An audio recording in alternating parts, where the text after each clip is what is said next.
നിങ്ങൾക്കറിയാമല്ലോ, പഴയ നിയമത്തിൽ എങ്ങനെയാണ് അവർ പാപം ചെയ്യാതിരിക്കാൻ ശ്രമിച്ചത്. സങ്കീർത്തനം 119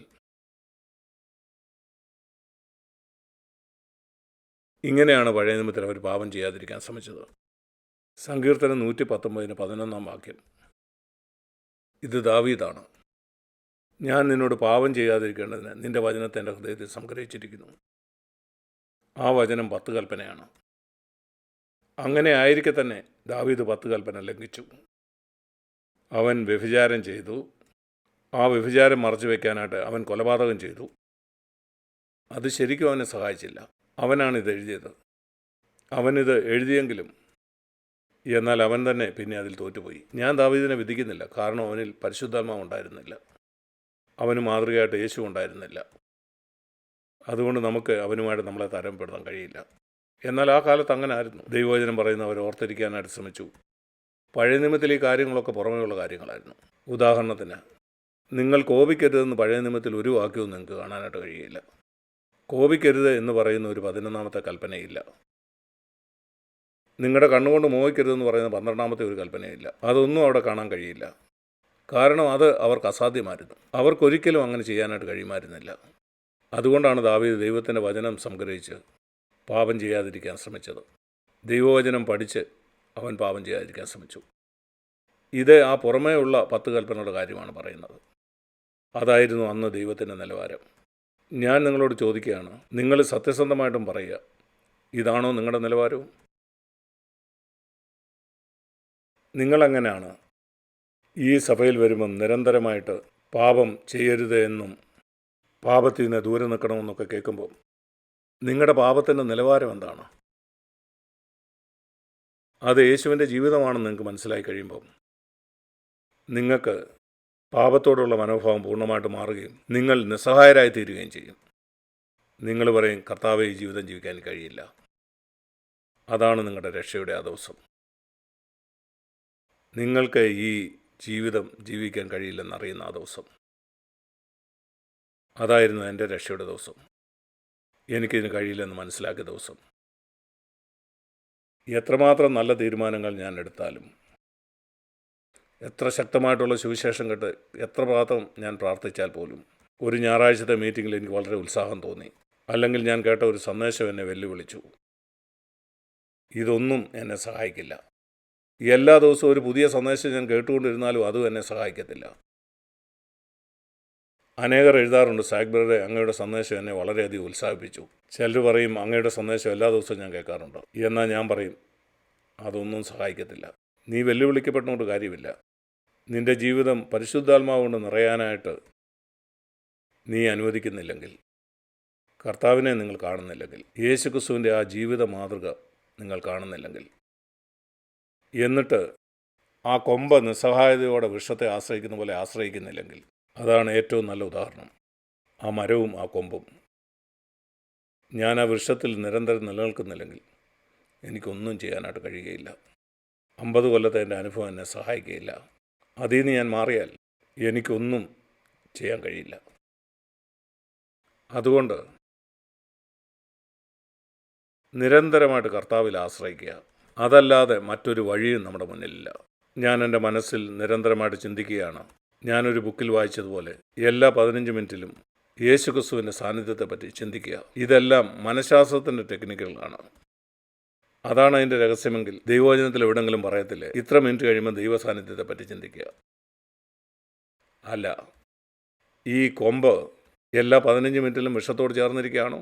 അല്ല, അതെപ്പോഴും അവിടെ തന്നെയാണ്. യേശു പറഞ്ഞു, എന്നെ പിരിഞ്ഞ് നിങ്ങൾക്കൊന്നും ചെയ്യാൻ കഴിയില്ല. ആ കൊമ്പ് വൃക്ഷത്തിൽ വസിക്കുന്നില്ലെങ്കിൽ ഒരിക്കലും ഒരു ഫലവും അത് പുറപ്പെടുവിക്കുകയില്ല. നിങ്ങൾക്കും അതിന് കഴിയില്ല. നിരന്തര ജയത്തിൻ്റെ ഒരു ജീവിതം എനിക്ക് വേണമെങ്കിൽ എൻ്റെ സംസാരത്തിൽ, എൻ്റെ ചിന്തയിൽ, ആളുകളോട് ഞാൻ സംസാരിക്കുന്നതിൽ, പ്രത്യേകിച്ച് വീട്ടിൽ നിൻ്റെ വിവാഹ പങ്കാളിയോട് നീ ഇടപെടുന്നതിൽ, എല്ലാ ദിവസവും നിങ്ങളുടെ മക്കളോട് സംസാരിക്കുന്നത്, കുഞ്ഞുങ്ങളെ നിങ്ങൾ പാപത്തിന്മേൽ ജയം ആഗ്രഹിക്കുന്നെങ്കിൽ നിങ്ങളുടെ മാതാപിതാക്കളോട് സംസാരിക്കുന്നത്, തമ്മിൽ സംസാരിക്കുന്നത്, ഏത് കാര്യത്തിൽ നിങ്ങൾക്ക് ജയമാണെന്ന് ആഗ്രഹിക്കുന്നു ആ കാര്യത്തിൽ, അത് നിങ്ങൾ ജോലി ചെയ്യുന്ന സ്ഥലമാകാം, നിങ്ങളുടെ ചുറ്റും അവിശ്വാസികളാണ്.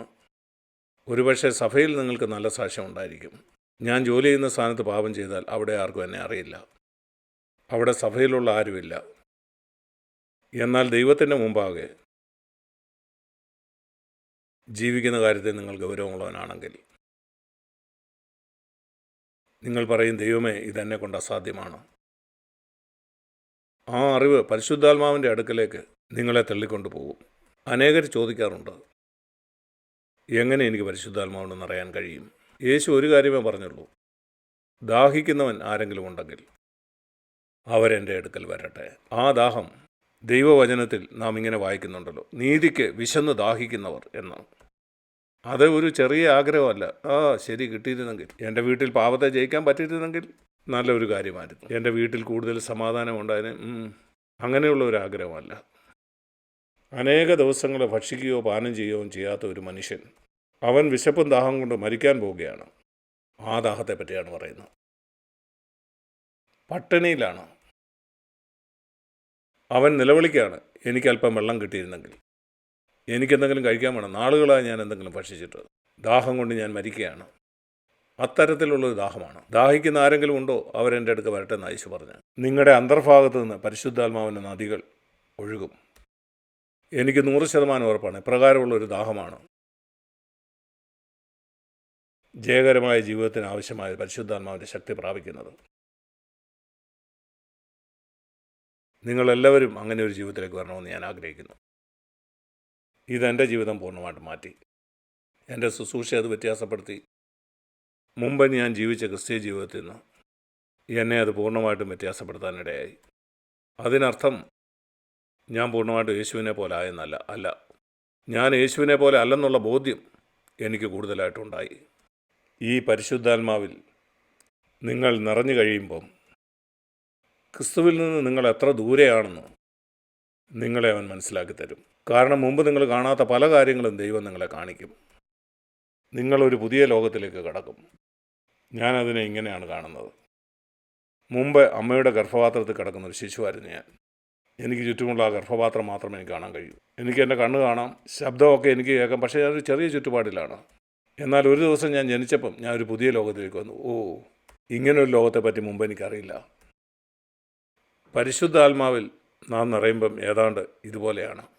പാപത്തെപ്പറ്റിയുള്ള നമ്മുടെ തിരിച്ചറിവ് ഗർഭപാത്രത്തിൽ കിടക്കുന്ന ആ ശിശുവിനെ പോലെയാണ്. നിങ്ങൾക്ക് കാണാൻ കഴിയുന്ന ആ മേഖല മാത്രമാണ്. ഇത് പാപമാണ്, ഇത് പാപമാണ്. അത് ലോകത്തിൽ മാന്യനായി ജീവിക്കുന്ന ഒരാൾ കാണുന്ന പാപം മാത്രമാണ്. എന്നാൽ ദൈവം നമ്മുടെ കണ്ണ് തുറന്നു കഴിയുമ്പം ആ കുഞ്ഞ് ലോകത്തേക്ക് ജനിച്ചതുപോലെയാണ്. ഇത്രയും വലിയൊരു ലോകമുണ്ടെന്ന് ഞാൻ അറിഞ്ഞില്ല. പാപം വളരെ വളരെ വലിയൊരു കാര്യമാണ്. ഇതുപോലെ തന്നെയാണ്. അത് എന്നെ നിരാശപ്പെടുത്തത്തില്ല. അത് കൂടുതൽ ദൈവത്തിൽ ആശ്രയിക്കാൻ എന്നെ സഹായിക്കും. പരിശുദ്ധാത്മാവിൽ നമ്മൾ കൂടുതൽ കൂടുതൽ ദൈവത്തിൽ ആശ്രയിക്കാനായിട്ട് തുടങ്ങും. എപ്പോഴും നാം അവനിൽ ആശ്രയിക്കും. അതാണ് വിശ്വാസ ജീവിതം.